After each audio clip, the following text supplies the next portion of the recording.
What is up with dbrand? Like, why everyone keeps talking about it? Are their products and skins are really that good for your cell phones? And are their marketing are really jerks, or is just a fluff and they just put it as a facade to attract more attention? Well, by the end of this video, you will find answers to this question, and you will also learn a little bit more about this company. Welcome back to the TohirT channel. My name is Tahir, and yes, we are talking about the dbrand, so just let's do this. Installation is simple. Just use an F1 car. On this channel, I primarily talk about people, places, and tech, and if you're curious to learn more about other interesting products or unique kind of innovations in the tech world, well, after this video is done, check out this playlist or one of the cards at the end of the video.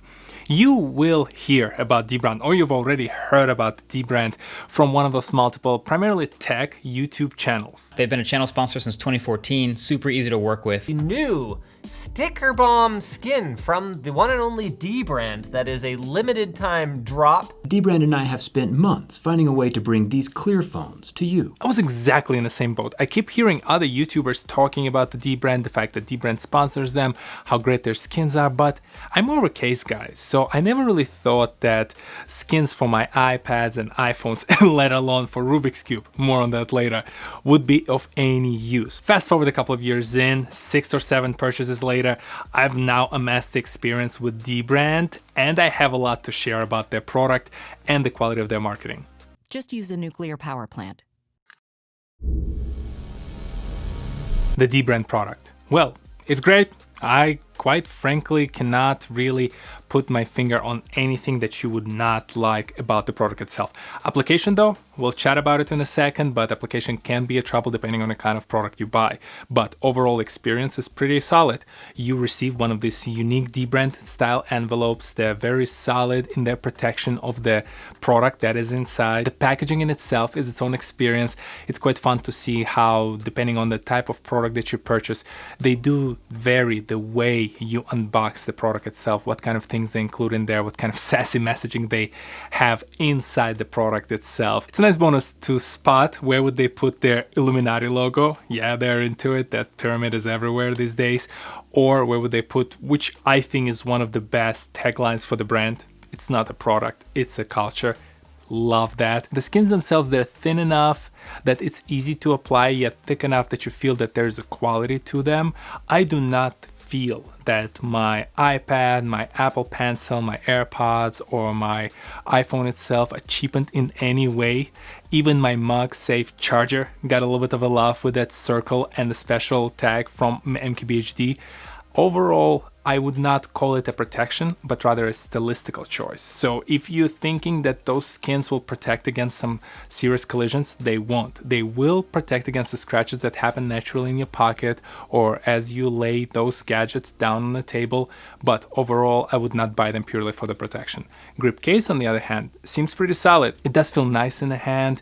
Overall, when it comes to style, I feel like I can strip away that skin and apply a different kind of skin, so I can switch different styles as I get bored of the current pastel color that I have on it. I've mentioned a bunch of Apple products, but they do offer skins for variety of different gadgets when it comes to different Android platform, whether it's your Samsungs, whether it's your Google Pixels.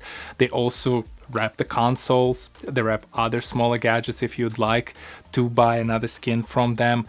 Overall, I would say I'm mostly interested in their unique limited drops, so occasionally they would make a limited run of certain skin, whether it's a robot skin, which I loved because it has a lot of fun, interesting, what I would call Easter eggs and details to the pattern that it's almost just interesting to sit there and look through it and try to spot different items. MKBHD icons drop was a lot of fun. Overall, all of them look equally great. Now, application. Time to talk about the application of it. Will vary, and they will be the ones to call you out in the marketing for the potential mess up. But man, it's easy enough to apply things on a flat surface, right? So as a sticker applied to your grip case or as a sticker applied to my iPad, that went nice and smoothly. When it came to those circular and spherical shaped surfaces, that's where the fun began. When I started applying the skin to my Apple Pencil, when I started applying the skin to my AirPods, it was painful trying to align every single piece, trying to make sure, especially because of the pattern that I picked, that probably the problem as well, you have to be very laser precise with it. So unless you have the hands of the Swiss watchmaker, you might encounter certain issues, especially any step that included the hairdryer. Steps including the hairdryer were the most painful for me because you have to heat it up, make sure it stretches enough, stretches it over, stick it on, and make sure everything is aligned. Clearly I messed it up. dbrand would not be happy with me. They warned me, they told me that I might mess up, and hey, I did, and that's the only negative part of that whole experience with the dbrand skins. Just use a toaster. To their credit, dbrand does have an amazing set of video tutorials on their YouTube for every single device that they sell the skin for. Before you apply any of their skins, just go and watch their video instructions. They're way better than any written instructions, and they will tell you the steps at which you have the highest probability of messing something up. Just use one of the guns from District 9.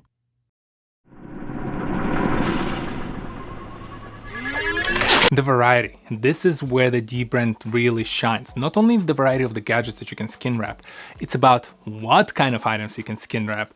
There are a lot of different things that they've done before or they promised to do, including the wrap for the Cybertruck. We'll see how that happens.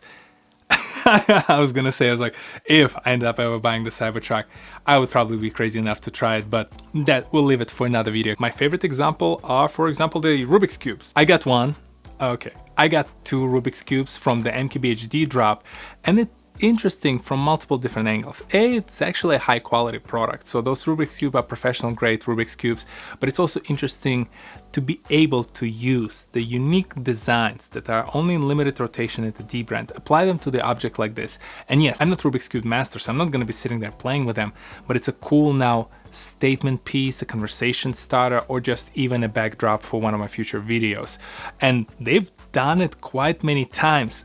If you ask me, do you need it? No, you don't, but 20,000 people bought their boxes. No, not the skin wrap boxes, just regular $5 dbrand boxes. That story alone tells me a lot about how unique and smart dbrand marketing is. Not because they were able to sell 20,000 people a $5 box that probably cost them like $1 at most, but the fact that without any marketing, without any mention, some of those boxes that people bought for $5 included an iPhone X. So back then, a $1,000 device was included in some of those boxes, and it was a marketing trick that spread like a wildfire through the word of mouth on Twitter and other social media. This is a small but yet genius approach, and when you see them being all sassy and acting like jerks in their FAQs, in their guides, in the videos that they produce, yes, that attracts the attention. But what I like about their brand, on the back end, there's a solid machine, a solid product, and very thought through strategies when it comes to every single marketing move that they do. The brutal honesty in your marketing is not a unique thing. Other brands tried it, but no one were able to retain it as consistently as part of their culture as dbrand has. Yes, their marketing FAQs are straight to the point, but look at their website. It's nice, clean, easy to navigate, makes it easy for you to buy a product, reflects exactly that approach. Their communication, nice, clean, straight to the point. Their packaging, their videos, every piece of content they ever produce, nice, clean, and follows suit because it's straight to the point. Just use a Boring Company flamethrower. Have you heard about dbrand before? Have you purchased any of their items? And do you prefer this kind of like straight to the point communication and marketing, or would you prefer a more formal approach? Share your thoughts and opinions in the section below. To the 3 questions I posed at the very beginning of the video: is their product good? Yes, it is. Is their marketing that good and that's why people talk about it? Yes, their marketing is really top notch. And are there marketers that are actual jerks? No, I don't think so. I think their marketing and communication style perfectly is reflected in that example of the $5 box. There's a lot of I do not care, a lot of nihilistic approach to the very front of it. So you're just getting a box. FAQ reflects that. Why are you asking me? Just go and pay me $5. But behind it, there is that iPhone X, iPhone X, there is the $1,000 device, there's that investment that they have in their customers and making sure that the end result, the end product that the customer receives is always of the best quality. I appreciate that. I support that. That's part of the reason why I decided that yes, I will invest and I'll buy some skins from them. I will make sure whenever I come across a product that does something new, something interesting, does the right thing for the customers, I want to vote and support them with my wallet. As for you, if you're still on the fence, well, don't go and buy the standard skin then. Just wait for one of those limited drops. Maybe one of your favorite creators, maybe one of your favorite other partner brands will release something interesting for the device you never thought you can skin wrap. That can be fun. If you do not want to spend a single dollar, well, go and follow them on Twitter. It's free, and reading their exchanges with some of the customers, them answering certain questions, or them commenting on other media pieces is chef's kiss. It's hysterical and it's fun content. Thank you very much, guys, for stopping by. Don't forget to hit that subscribe button, hit that like button, and check out some of the other videos. In the meantime, will see you next Saturday, 10 a.m. Eastern, on this very channel. For the outro, just wanted to share a fun fact that it took me almost 2 months to make this video, not because I was producing all of this content, it took me a while. No, because I was actually waiting for all the items to arrive. I've purchased some of these, especially MKBHD items, back in December, like 2 months ago, almost 2 months ago now. But obviously with COVID and the delays in shipping and production, it takes a while for some of these items to come back here. So finally, last week, I received one of these final pieces, and it was fun, entertaining, yet assembling those Rubik's Cube, because it's 9 stickers times 6 sides, so it's 54 on both Rubik's Cube. So it's 108 different stickers that I had to stick on. Yeah, it took a little while, and at some point I was like, I'll just make sure they're good enough, they're precise enough. And I hope you liked it, because I kind of think they're pretty dope. Well, okay, rambling at this point, I'll see you in the next one. Peace.